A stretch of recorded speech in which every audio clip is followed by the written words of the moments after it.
Si vous acceptez le sacrifice, tenez-vous sur vos pieds et répondez avec moi, gardez-vous!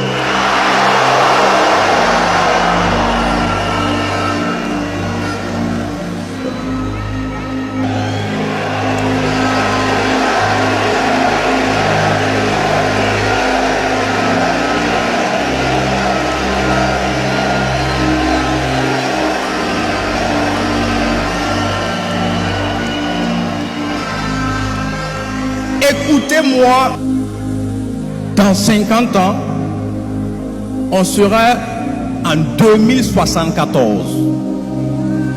Et en 2074, la plupart des jeunes dans cette salle auront entre 70 et 80 ans minimum.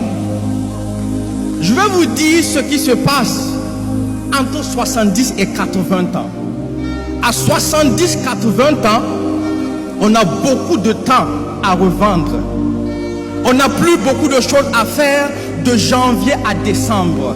À 70-80 ans, on réunit les petits-enfants. On les fait asseoir pour raconter sa jeunesse d'antan. Et c'est là qu'on parle de ses exploits. On parle de ses réalisations. C'est là qu'on parle de ses combats et de ses victoires engrangées. C'est là qu'on dit, à notre époque, l'époque du capitaine Traoré, les impérialistes ont voulu essayer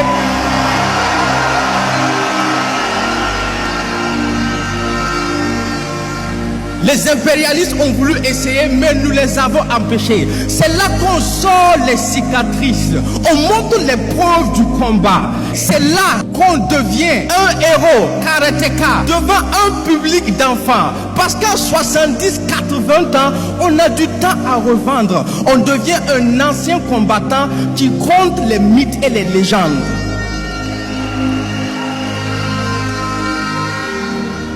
Mais à 70-80 ans, on regrette ce qu'on a raté.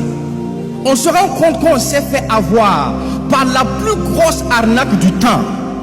La plus grosse arnaque du siècle, ce n'est pas de dévaliser un pays, mais de faire croire à un jeune qu'il a du temps devant lui.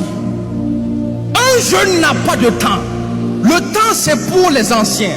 C'est à 70-80 ans qu'on a du temps à revendre parce qu'on a peu de choses à faire de janvier à décembre. Alors j'entends dire, profite de ta jeunesse parce qu'on ne vit qu'une seule fois.